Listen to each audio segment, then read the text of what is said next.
tapping can help remove and reduce limiting beliefs. So limiting beliefs like I'm not good enough, or who am I to do this, or those that negative voice that can be in our head. And a lot of the times those beliefs come from experiences that we've had as children, right?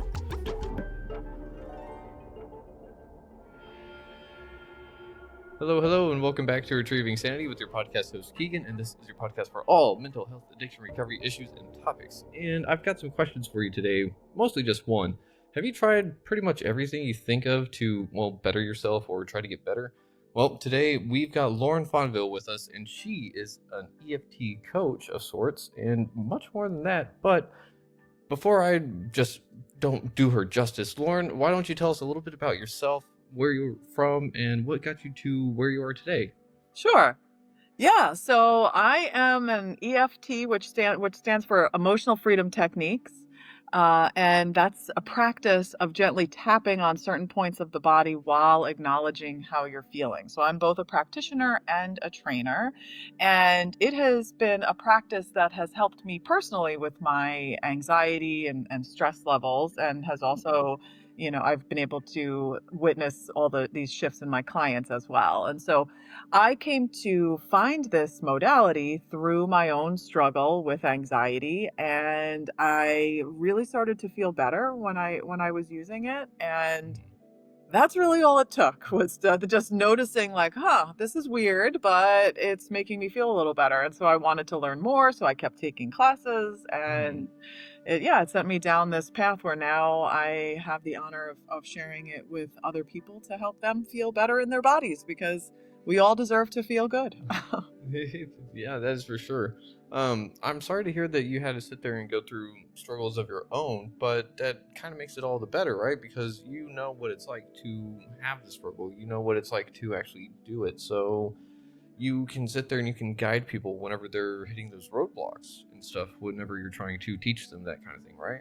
Yeah. I mean, I think because I've had the experience with having panic attacks and anxiety, it makes me perhaps a little bit more understanding than someone who hasn't experienced that. And I think because I have had this personal experience with tapping, it just lends itself to why I'm so passionate about it, because it was such a game changer for me. Got it. So what made it such a game changer for you though? Because, I mean, did you try other things before that? Yeah, I've tried all sorts of things. My healing journey really started with yoga, and I signed up to become a yoga teacher. And going through that training, I was at the yoga studio a lot, and I was exposed to a wide variety of modalities, including sound healing and meditation and Reiki, and ultimately came to find tapping. And so for me, I think like a lot of people, when I'm under a lot of stress and I'm dealing with a lot of anxiety, I have physical symptoms of that. And at that time, my physical symptoms were a lot of tension in my neck and in my jaw. And I have TMJ, and sometimes my jaw would get so that I would lock up, and it wouldn't, I'd go into the shower in the morning hoping that the hot water would relax my muscles enough that my jaw would unlock. And when I was first introduced to tapping, I was really intrigued by the idea that not only could it help reduce anxiety and stress, but it could also reduce physical pain. And so when I had my first one-on-one session, that's what we worked on. And through that process, I kind of had this aha moment and recognized that there was a lot of anger and betrayal that was hanging on in my jaw. And just simply acknowledging that and realizing that and holding space for those emotions helped me to release them. And I can honestly say that since finding tapping, I have not had that level of a trigger where I'm dealing with that sort of pain, that level of pain. I'm really sorry to hear that you were dealing with that kind of pain. Yeah. TMJ is really bad jaw pain right up there, correct? Like nerve damage?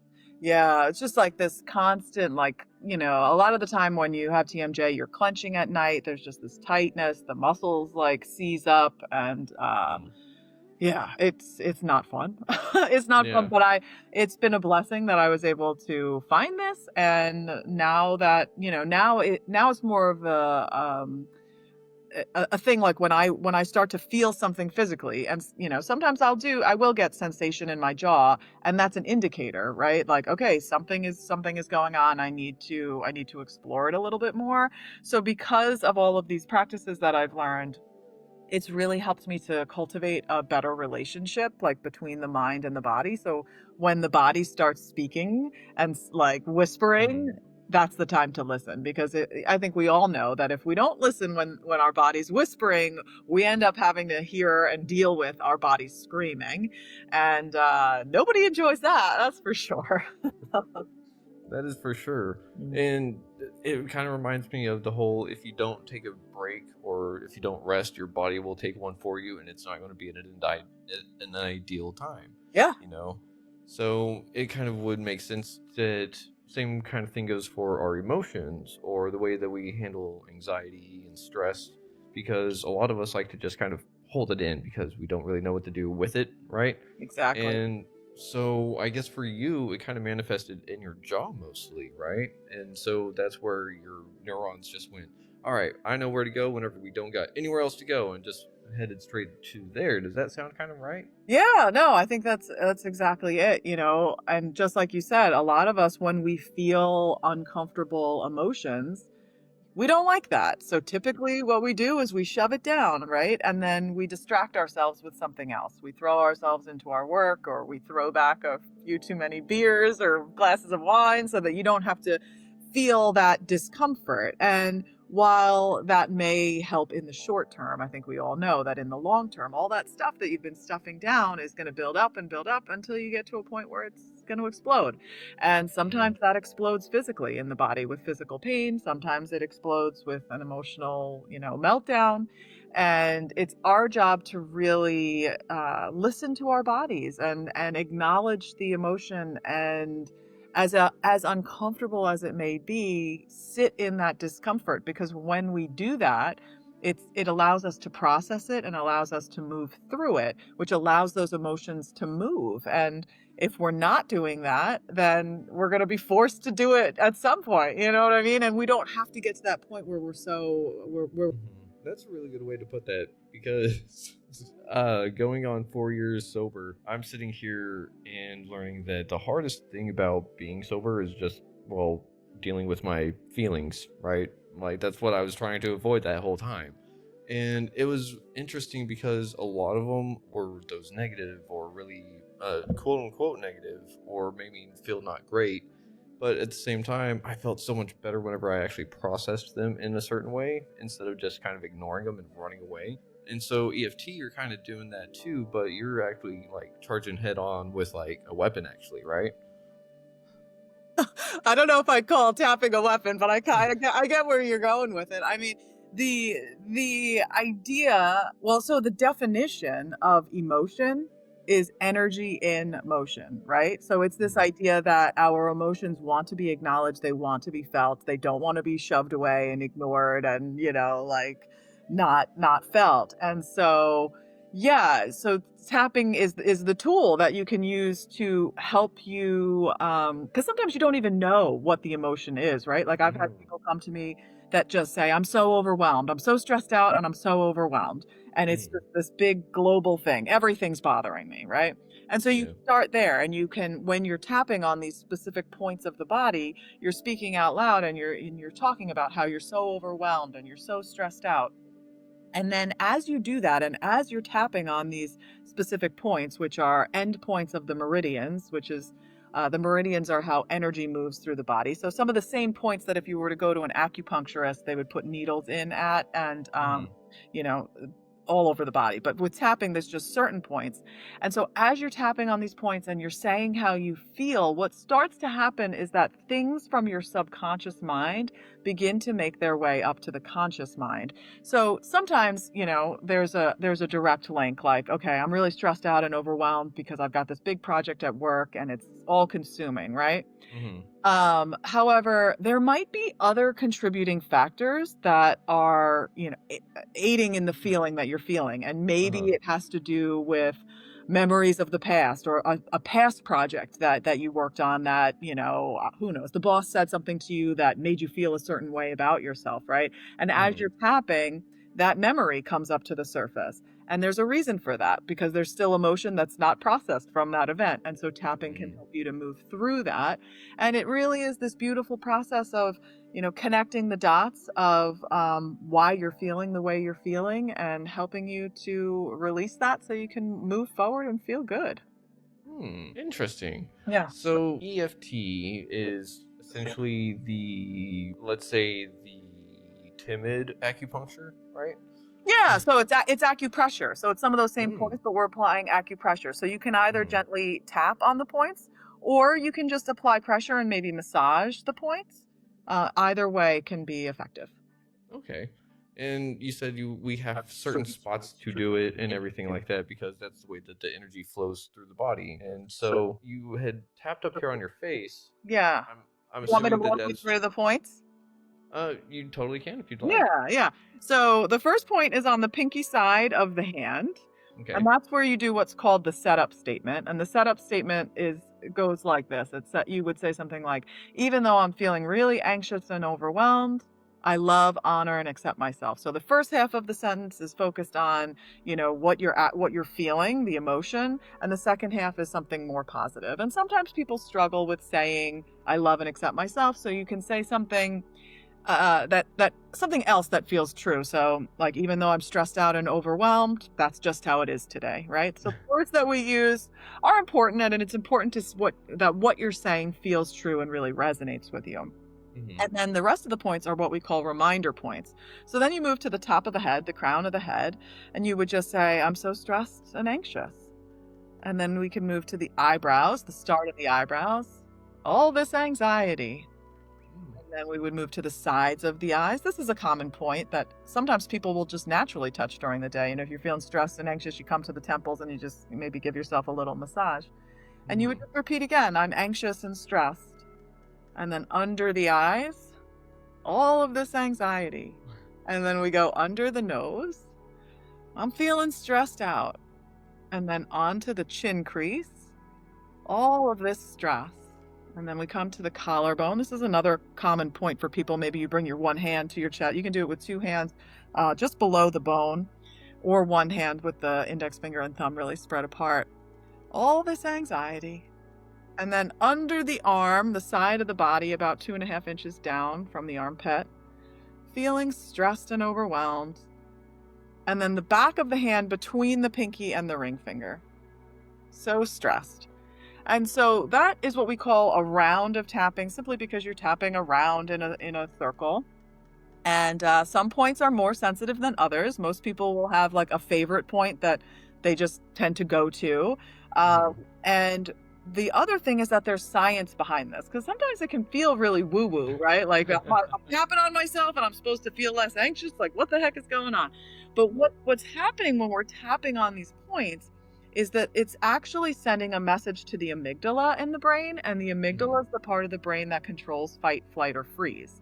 So I like to do this visual, learning of this. So I'm going to take my fist here, and my thumb is in the middle, and my fingers are around my thumb. So if we pretend that this is my brain, and where my knuckles are is my forehead, which is the prefrontal cortex. This is where we make Mhm. all the good decisions, right? So information comes up the brainstem to the prefrontal cortex, where we make all of these good decisions. Mhm. Now, when we're under chronic stress, chronic anxiety, chronic pain, that sort of thing, information comes up the brainstem, but now the amygdala, that alarm center, is going off. And when that alarm Mm. center is going off, it's sending cortisol into the body, the stress hormone. So now when the information is trying to get up to the prefrontal cortex, it literally can't get there. So this is those situations where you might be so anxious, so stressed, in so much pain that you may even say to yourself or out loud, I can't even think straight right now. And you Hmm. literally can't, because you can't access that part of the brain. So when we're tapping on these points, it's actually sending a message to the amygdala, and it's saying, hey, amygdala, this is not a life or death situation. You don't need to be creating all of that cortisol. So slowly the alarm starts to go off and the prefrontal cortex comes back online. So now you can begin to think more clearly. And the studies have shown that tapping can reduce the amount of cortisol by up to 43%. So it's a really, really big number to help you feel calmer in your body, Oh, and more in control. Yeah. wow.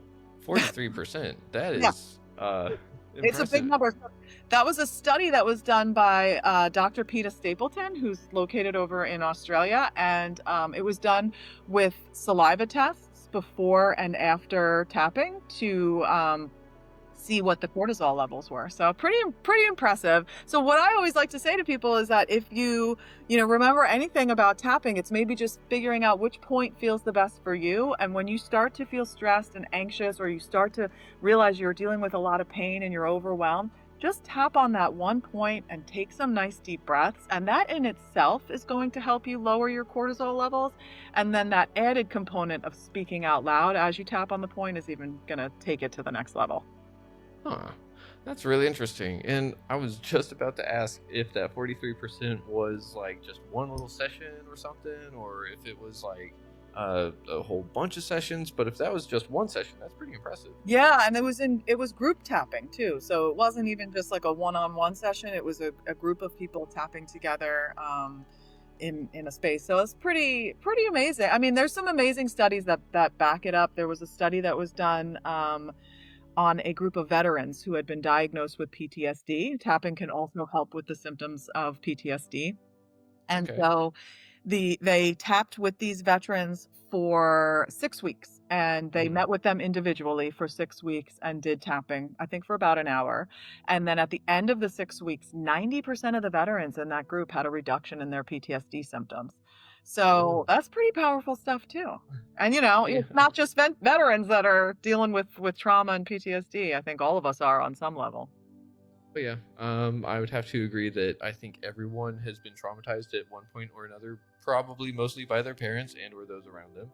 But Yep. that's the thing, is that as we are growing, part of that is to help either mature, but really I think that that is just a healing kind of journey, figuring out who we really are, picking up the pieces, going like, that one didn't really fit, I don't like it anyways, kind of thing. Or maybe that one is part of like me and I need it anyways, even if I don't like it.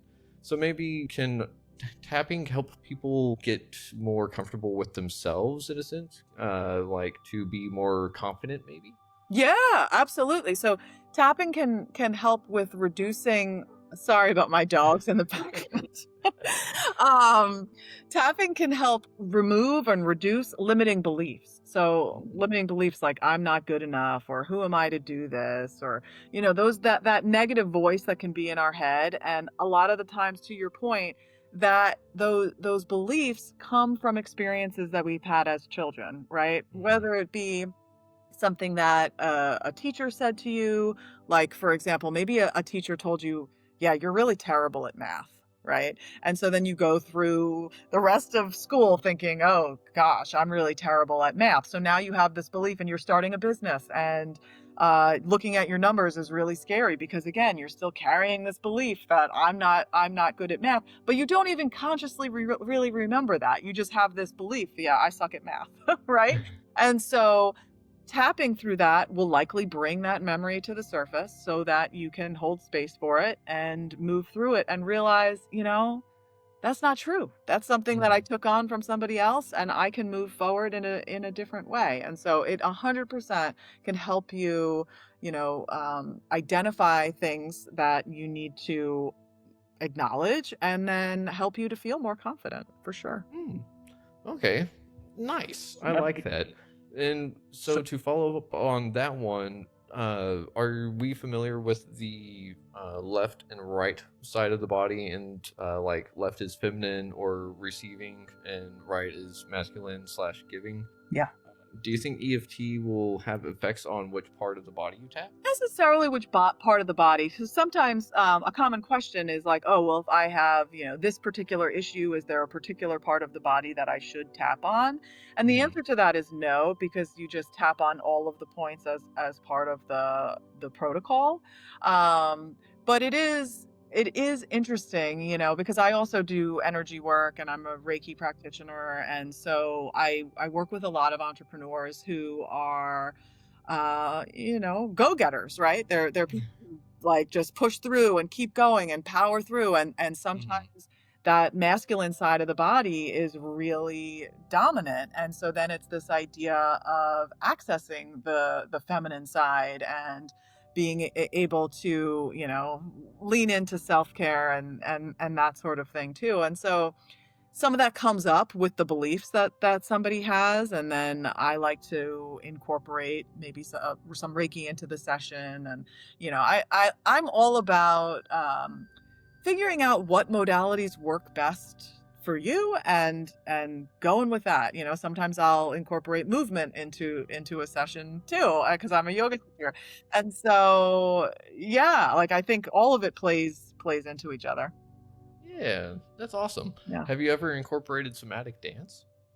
I have not into a session. I did go to my first somatic dance class not too long ago, and I really loved it. And I could totally see how you could do some tapping perhaps as like a grounding thing in the beginning of that class, and maybe as a way to like end that class to Ooh. really settle yourself in. I think it could be tapping could be a practice that is incorporated into pretty much any modality that you enjoy. Yeah, that's awesome because I think one of the powerful things about it that I'm kind of picking up on is that our bodies are telling our bodies that it's okay, and normally our brain is telling the body, hey, this isn't okay. But the body and the brain are kind of in tandem whenever we're tapping on our own body, right? Yeah, And yeah, that's exactly it. It's this such a great way to create that connection and that communication between the mind and the body, because you usually are like in your mind. And so if you can really begin to tune in to how you are feeling, or if you're somebody that is dealing with physical pain, one of the questions that I always like to ask when working with someone with physical pain or is like, if the sensation that you're experiencing could speak, what would it say? mm, And it's an interesting question. A lot, many times people have said the sensation's telling me to slow down. The sensation's mm, telling me to rest. I'm like, okay, or another one when we talk about physical pain that I sometimes ask is, if there was a benefit for you being in pain, what would the benefit be? Is there any sort of benefit that you can think of? And that can be a powerful question. The thing is that it's a sticky question, because most people would say, no, there's no benefit, for me being in pain. But if you are willing to kind of pause and really think about that, and an answer naturally comes, that's something to explore. I had a client who was dealing with a lot of pain in her knees. I asked her that question, and she really paused and she said, well, because I'm dealing with all this pain in my knees, my kids are coming to visit me more often. And because of that, question, then that opened a door for us to talk about, okay, well, if you're really healthy, is there a fear that you're not going to have the same type of relationship with your kids, right? And so as we mm-hmm. continued to tap on that, she started to notice in real time a shift in her pain level, and she was freaking out like, what's happening? My knees are feeling better. I don't know what's happening. And so our bodies have messages for us, and she had no idea that that message was even there, but it was. Huh. That's really interesting. And it just kind of highlights that we're much more capable of handling ourselves than we think, or so we're not really taught these kind of things, right? And that's kind of the scary part. But here's a random thought that just popped in my head. Hear me out. Do you have any tattoos? I do. Do you think that getting a tattoo would be essentially like tapping therapy in a sense? Because it's called needle therapy, right? So it's just a whole bunch of like little taps at the whole time. Maybe if it was on one of the endpoints of the meridians, potentially. I don't know. Well, because I mean, like back in the Yeah. hands, baby. Yeah. Yeah. But because I was just kind of curious because needle therapy always feels good, and it's one of those things where like you either talk to your tattoo artist and you get some stuff off your chest, or just like shoot the shit or whatever, and then you're usually walking out feeling pretty good, and maybe you talked about something that you don't tell anyone else, and you're just kind of like, why did I tell that person that? That's weird. Yeah. It's its own form of therapy, right? Mm-hmm. Mm-hmm. And with EFT though, you're able to do this really anywhere, right? Do you ever feel silly doing like this in the middle of public or something? I mean, I feel like I'm at a point where I don't really care, but I will say there are additional points. So the points that I walk you through are the main points of the protocol, but just like with acupuncture, how there are points all over the body, there are additional points. And so if you don't want to be tapping your head in the middle of public, out at the Target or whatever when you're feeling stressed out by all the lines, if you squeeze at the end of the bed of the nail on any finger, and Like there? just squeezing on the sides of the nails. Yep. On any finger. And then, if you just have your hands in your lap, or even if not, like it just looks like you're fidgeting. People aren't going to think anything of it. Mm. And it's doing the same thing. It's sending that message to the amygdala that's going off and saying, hey, you don't need all that cortisol. And so just squeezing there and taking some nice deep breaths is going to help calm you. Mm. It's a great one. Like if you're in a meeting at work and somebody's saying something that's really triggering for you, or maybe if you're in a doctor's office and sometimes a doctor's trying to talk to you and you're feeling really overwhelmed with it, it can help ground you in the moment. So it can it Hmm. can it can come in handy for sure. Yeah, it's also a good way to check if you're hydrated. True, true. With that, we can sit there and do this tapping basically anywhere, and we can sit there and essentially have a superpower because we don't need, let's just say, outside influences to regulate the nervous system, right? Right. Yeah. No, all you need is your fingertips. And even if sometimes if people are in bed, they don't feel like tapping, even if you just close your eyes and like visualize yourself tapping on the points, they've also shown that that can help to reduce the cortisol levels. So yeah, you don't really need anything other than your fingers and noticing what thoughts are coming up and taking it one thought at a time. Real quick before I get to the next question, where can people find you if they need a little bit of help with what you offer? Yeah. So you can find me on my website, which is mindshiftwithlauren.com. And then if you look up Mindshift with Lauren on Instagram, you'll find me on there as well. And I have a YouTube, same thing, Mindshift with Lauren. Awesome. Well, we need to make sure everyone visits that because you've got a wealth of knowledge, and this is just awesome. Yeah. Well, thank you. Of course. Ah. But that's kind of the thing though, right? Whenever we're sitting there and we're kind of relaxed in a sense, our nervous system behaves differently than what we may be used to because we're so used to just go, go, go, go, go.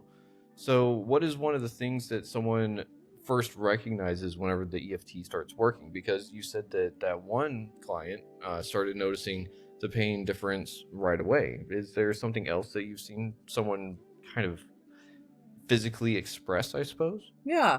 Well, I mean, I can say the first time that I experienced it, it was just this feeling of, I feel a little calmer.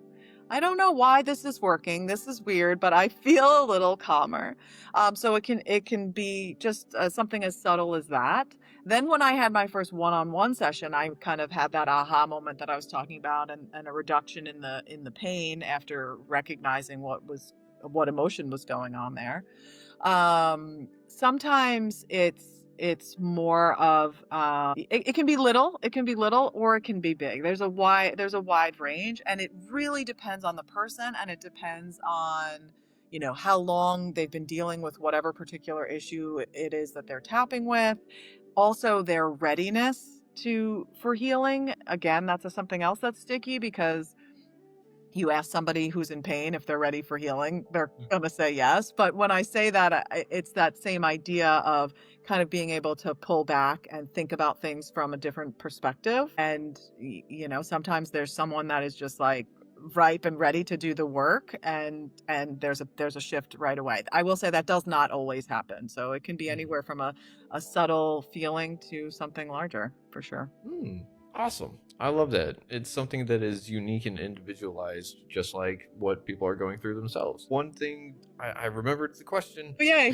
So, whenever we're sitting there, you said you can visualize yourself tapping on your own meridian points and essentially do the same thing. Maybe not as effective, but along the same lines to where it does the job. Hmm. So, you're also a Reiki practitioner, so you work with energy in the sense of you can't see it, but it's there and it's doing something. So, do you think that our intention it kind of gets stuck within ourselves?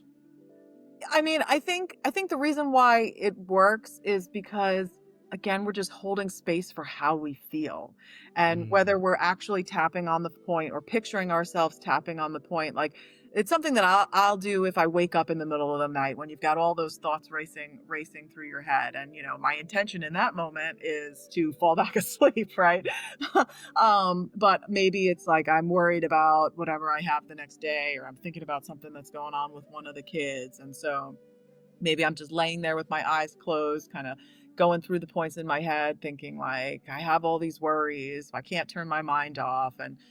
But I'm okay. I'm going to be okay. I'm going to fall back asleep. Everything's okay. Right. And so I think, it's this combination of acknowledging how you're feeling with that intention of moving the needle towards the better thought or feeling. Because sometimes what people will say is like, when we're saying, "Oh, I'm so stressed out. I'm overwhelmed. All this anxiety." It's like, are you tapping in the bad thing? We're saying the bad thing over and over again. And I want to make it clear, no, we're not tapping in the bad thing. What we are doing is acknowledging how we actually feel. We're not sugarcoating it. We're not, just saying a positive affirmation, because you could do that. Like you could, say, okay, recognize I'm really stressed out. And you could say, go to the opposite end of the spectrum and say, life is easy breezy and I feel wonderful, right? You could say that, but then there's a real disconnect between what you're saying and how you're actually feeling. And so tapping is about really tuning into how you're actually feeling, and when you do that, then other thoughts are going to come out. Yeah, I'm really stressed out, but I have a really great support system. Or I'm really stressed out, but I know a lot of it's related to this project and that's coming to an end. Right. And that feels a little bit better than just saying, I'm so overwhelmed and stressed out.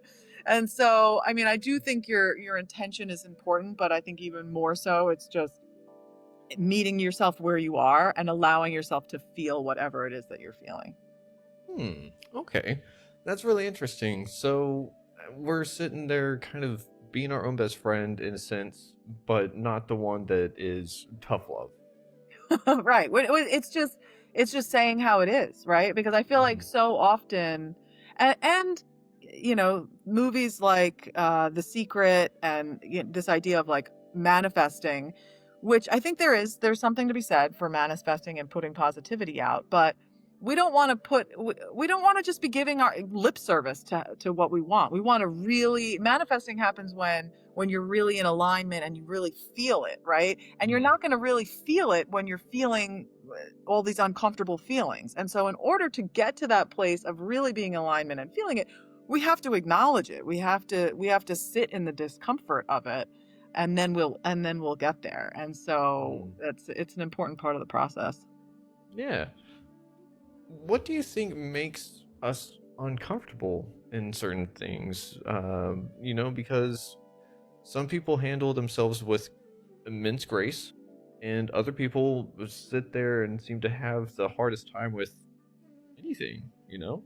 Well, I think, no, nobody really enjoys feeling sad or angry or frustrated. I think sure some people manage it better. Maybe some people were given the tools or taught the tools of how to manage that better. I mean, I and there's some emotions that people are more comfortable feeling than others. And I would say, in working with a lot of men, it's more comfortable to feel angry about something than it is to feel sad, right? And I think part of that is culture and what's deemed quote unquote acceptable, right? Um, and so it's kind of peeling back those layers to allow yourself to feel the sadness. And sometimes there's a real fear, right? I've had clients say, "Well, I have not allowed myself to go there. I have not allowed myself to go there, and if I do allow myself to go there, I'm scared I'm never going to come back from it because it feels like this black hole that I'm jumping into if I allow myself to feel whatever that emotion is, anger, sadness." And Mm. so you can tap on that. Even though I'm scared to feel all of this anger, I'm going to go slow, right? Even though I'm Mm. scared to feel all this anger, it's okay and I'm okay. And you can tap until that level of fear has gone down to a point where it feels safer to move forward. And that's an important part too. Like, this is not a tool where you dive in and you relive all your trauma and you re-traumatize yourself in the process. Like, this is a gentle tool that meets you where you are so that you feel comfortable moving forward. And if you decide to move forward with this modality with a practitioner, that is important to make sure that you always feel comfortable and safe. And if someone is really like pushing you, like, we're going to get to the root of it and you're going to, feel this trauma and, no, like this, it's supposed to be gentle. It is supposed to be gentle. So make sure that you're working with the right person. All I can picture now is just some football coach trying to be a therapist at the Right. same time. And Right. Exactly. it just doesn't work that way. No. And I think that there's a lot to be said there, though, because whenever we're trying to handle ourselves in certain situations, we do beat ourselves up a lot and we do compare. And I think there's no not comparing, because I think comparison is what has kept everyone alive to some extent, way, shape, or form throughout their life. And I think we compare unknowingly too, because one way or another, there's always some differences or similarities, and we seem to find those out really quick whenever we meet someone for the first time, or even if we see someone that we've known forever, right? But whenever we're dealing with ourselves, we know ourselves so well that it's really hard to kind of crack the code, kind of like those guys were saying, that if they jump into it, that they're afraid that they won't be able to pull themselves out. But you're saying that we're able to meet someone with where they're at so that they don't overwhelm themselves. They don't sit there and push in worse or the same beliefs but harder. And we're able to do a whole lot for people, or they're able to do a whole lot for themselves in almost any situation, it sounds like. Yeah. So It can be it can be helpful across the board with whatever you're dealing with. And I know and it almost feels like too good to be true. Like, it can help with anxiety, it can help with stress, it can help with physical pain, it can help with reducing PTSD, it can help with cravings and addiction too. Like, and like I'll talk about, I can give you an example of a woman who had this addiction to soda. She was drinking like oh 2 no. liters of soda a day, right? Uh-huh. And just like loved it. And they brought her up on stage and asked her how much did she really want to drink this Coca-Cola, right? And so she's like, "Oh, I really want it." They're like, "Okay, why don't you have a sip?" And she sips it and she's like, "Oh, it's so good." And they're like, "What do you like about it?" And she's like, "Oh, it burns and the bubbles, I feel so good." And so then they start tapping about it and her love for soda. And then it was like, "Well, how long have you been, when do you remember drinking your first soda?" And so anyway, through this whole process, she has this memory of drinking soda with her grandmother on the porch in the summer. And so it becomes very clear that she's attached this feeling of love, her grandmother's love, to the soda.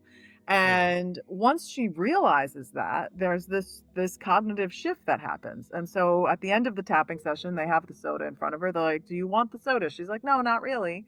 And then they say, all right, well, why don't you have a sip anyway?" So she takes a sip of the soda and then she's like, "Oh, the bubbles, it burns. It doesn't feel good," right? Like a totally different reaction to it, which is just so interesting. But so if you're, it can help with the cravings, or like if you have a desire for, chocolate or something like that, with like reducing the cravings. But I mean, if you have, obviously, i- drug addictions and that sort of thing, I'm not going to say that it's a cure all, but like if you're somebody that is feeling the intensity of an urge, tapping Mhm. can help with reducing that urge.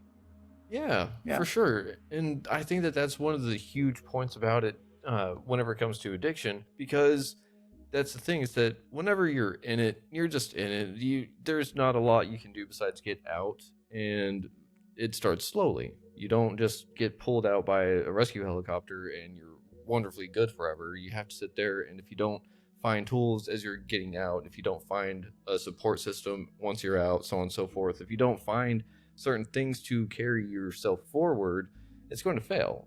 Because recovery is really difficult. We're remaking ourselves every day, essentially, because what we thought was ourselves, or especially myself, turns out to be not a person. And so it's like, well, shit, I have to start from scratch. It sounds like, but that's the thing, is that we're able to take things like this, and we're able to meet ourselves where we're at, to become our own best friend, to support ourselves in helping fight that kind of battle, because it's a very hard one. And that leads me to the question, though, is there any actual like negative side effects to this? Because if someone just didn't like their soda afterwards, I like soda. Right.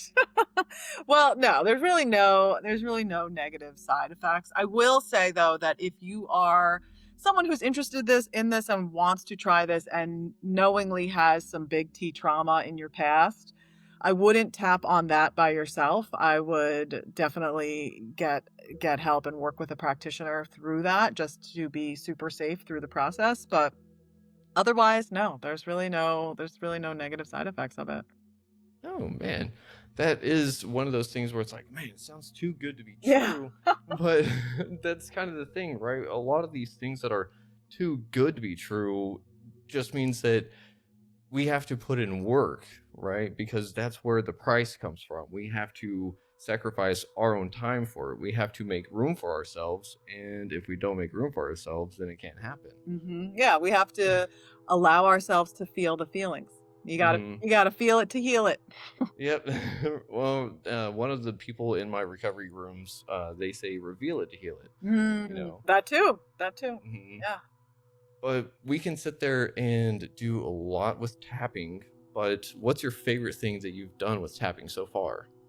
Um, well, I think, my own journey with it has been powerful. I love that I can help other people. I love teaching it. I'm a trainer now, so I can train people who are interested in becoming EFT practitioners.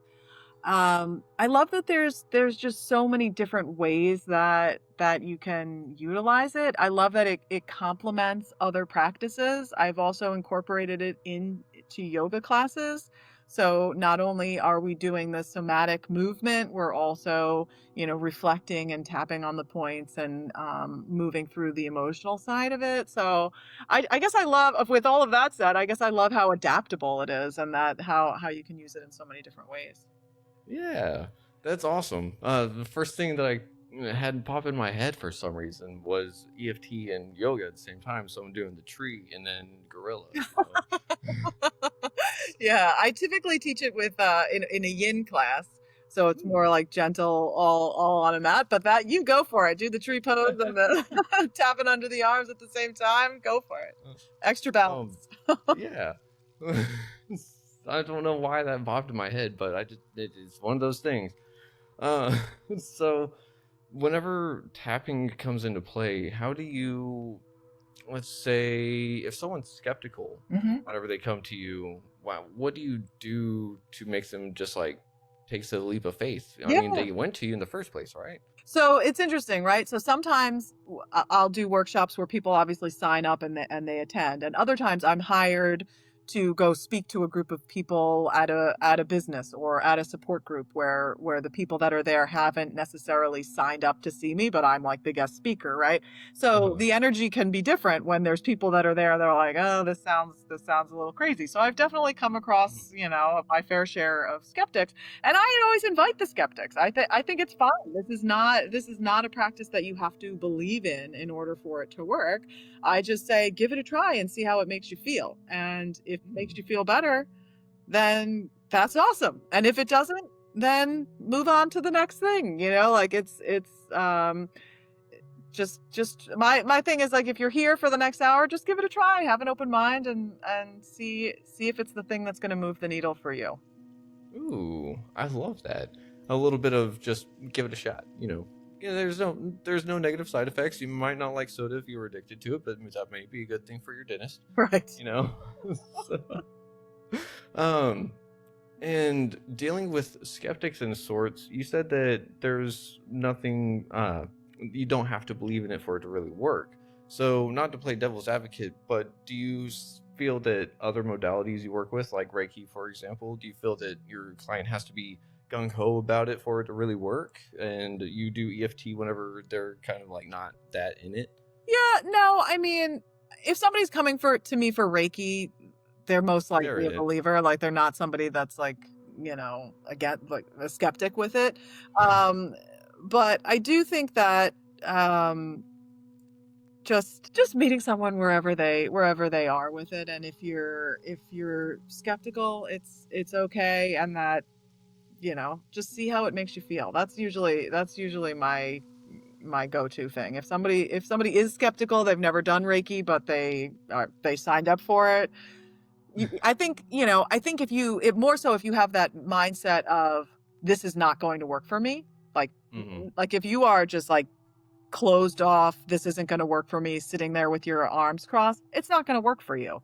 because you've decided it's not going to work for you. I do think that there has to be some openness and willingness to see to give it a try and Hmm. see where it goes from there. That's yeah.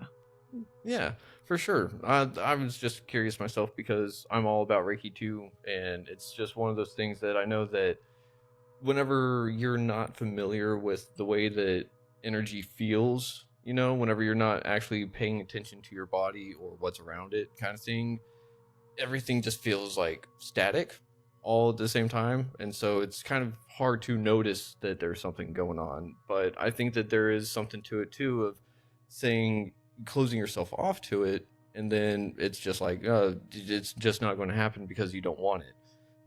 But I think that EFT would be one of those great things to introduce someone to, like, open themselves up to it, because they can finally maybe feel some of that shift going on within themselves before they have someone else do it for them.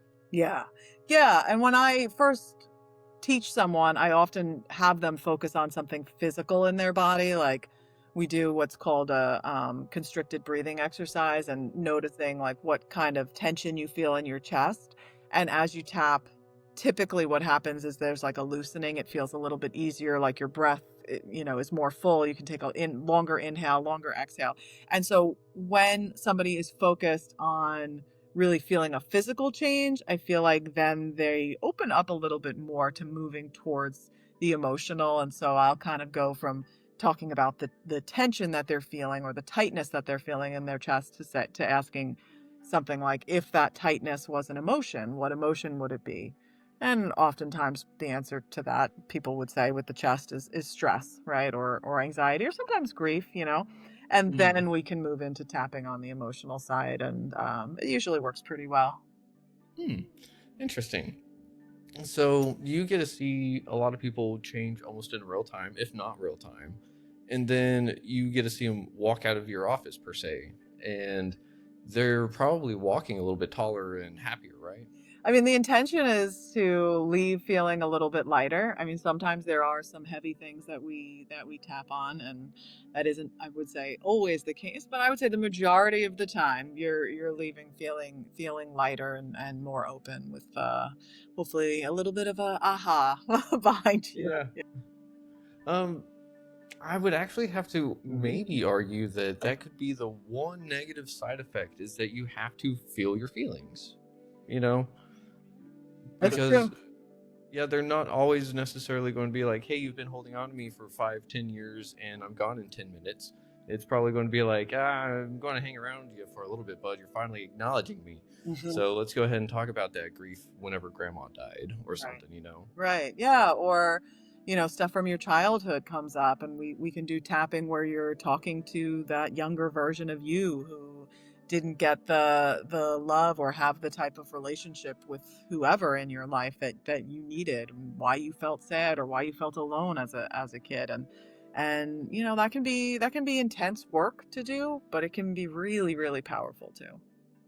Well, yeah, for sure. And I know for myself, whenever I've done work like that, I can definitely feel drained and just out of it. And it's not necessarily a bad feeling. It's just that, hey, there's a lot that went on in my head. I need to go lay down. Hmm. You Yeah. know? Yeah, processing it, right? And so, yeah, sometimes you're tired, and then you need to listen to your body and rest. Yeah. Yeah. And I mean, rest is just as important as doing the activity itself, right? Hmm. It sure is. It sure is. We got a few minutes left on this episode, so do you think that you could run us through the cycle one more time and Sure. then follow up with your link again? Yeah, absolutely. All right. So All right. should we do some tapping again on anxiety, or is there another thing you think we should focus on? You know, anxiety and stress is one of those things that I think everyone feels and can really get some benefit out of learning how to do this for themselves. Okay. So I will say a sentence, and then I'll ask you to just repeat what I say. So Okay? you're kind of like my echo. So that's kind of how it works when I'm working with a client, right? So we'll tap on the pinky side of the hand. Even though I'm feeling stressed and overwhelmed, Even though I'm feeling stressed and overwhelmed, I love, honor, and accept myself. I love, honor, and accept myself. And we do that 3 times on the pinky side. So even though I have all this stress and anxiety, Even though I have all this stress and anxiety, right here, right now, I'm acknowledging it. right here, right now, I'm acknowledging it. Even though I've been carrying this stress and anxiety in my body, Even though I've been carrying this stress and anxiety inside my body, I'm choosing to love myself through it. I'm choosing to love myself through it. And then we're going to come to the top of the head. All of this anxiety and stress, All this anxiety and stress. the start of the eyebrows. I've been carrying all of this anxiety and stress. I've been carrying all this anxiety and stress. Sides of the eyes. It has been weighing me down. It has been weighing me down. Under the eyes. I'm so stressed and anxious. I'm so stressed and anxious. Under the nose. I feel this in my body. I feel this in my body. Chin crease. I've been carrying this tension in my body. I've been carrying this tension in my body. Into the collarbone. I'm open to the possibility of letting it go. I'm open to the possibility of letting it go. Under the arm. I'd really like to let this anxiety and stress go. I'd really like to let this anxiety and stress go. And then the back of the hand. I'm choosing to love myself through this. I'm choosing to love myself through this. It's okay, and I'm okay. It's okay, and I'm okay. And then take a nice deep breath. And let it go. Ooh. Ooh, that feels good. Yeah. Yeah. Ooh. I like that. For some reason, my hand really likes that one. Yeah. So that's your favorite point. So you can know, like, when you're feeling stressed or overwhelmed, you can just tap on that, take some nice deep breaths, and feel more grounded. Yeah, thank you for that. That was awesome. I didn't know that my hand likes that. It's kind of weird. Yeah. It's interesting how our bodies respond. And, our bodies are so innately wise that sometimes like I was saying earlier, sometimes we touch points that we don't even realize. Like we come and we rub the sides of the eyes, or maybe we bring our hand to our chest and kind of just like rub on our chest a little bit. Like we naturally do things to try to lower that cortisol without even realizing that that's what we're doing. Yeah, maybe that's what a yawn is all about, right? Yeah. So, and when you do, good point, like when you do this work, it's totally common to yawn. It's common to have tears come to the eyes. It's common to laugh, sometimes to even feel confused. All of that is simply a sign that energy is moving, and that is a good thing. I'm really having to stop myself from yawning right Yeah. now. It just means that energy is starting to flow, and that's a good thing. Yeah. I mean, I've been sitting here kind of tapping on my hand the whole time, Yeah. just kind of trying to keep some kind of flow in my head going while trying to keep a question going. Right. It's been a little difficult, but at the same time, it's like my head feels a little bit more light. It feels a little bit more less rubber band ball. Yeah. That's interesting. So we can definitely do it while we're talking to people. If I'm able to do it, y'all can do it out there too. Just probably don't do it while you're driving operating heavy machinery, though, right? Yes. Good warning. Or flying a plane. That's heavy machinery too. So That's a little dangerous. yeah. But if you're listening to this episode while you're flying the plane, thanks. I'm really honored. But Lauren, where can people find you once again? Yeah, you can come find me at my website, mindshiftwithlauren.com, or on YouTube, Mindshift with Lauren. I publish new videos every week, and if you want to get on my email list so you can get those in your inbox every week, you can find that on my website, mindshiftwithlauren.com. Ooh, thank you. And I have one more question for you. Laura, the name of this podcast is Retrieving Sanity, and we explore how all facets of living life impact our mental health. Looking at the motley adventures of your life, what does retrieving sanity personally mean to you today, and what's one practice or perspective you believe is crucial for anyone on that journey?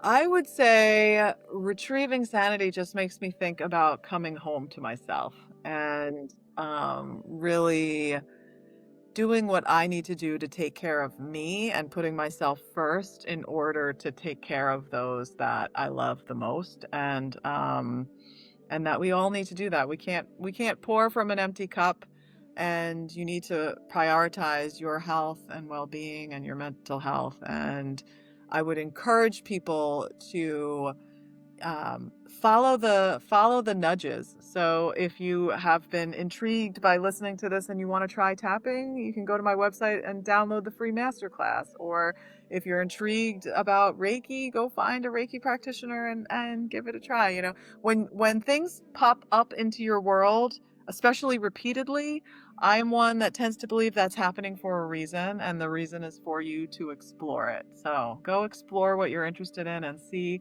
what modality is going to help you be a better you. Ooh, I love that. That is some deep wisdom, and it is, I think, just spot on too. It's following that intuition hits whenever you get them, right? Yeah. Yep. The little nudges, the little soul guidance or God winks, whatever you want to call it. Yeah. Well, Lauren, this has been an absolutely awesome episode, and I've just got to say thank you very much. It has been an absolute honor and a pleasure learning all about EFT and diving into it with you. But do you think that we could see you in the future again to like either refresh people or maybe take a different twist on things and see how we can do it? Absolutely. I'd love to come back. Thank you so much for having me. Awesome. Well, I mean, it's been so cool. I can't wait to see what we can do for the second episode. See how we can maybe mix things up a little bit. For it.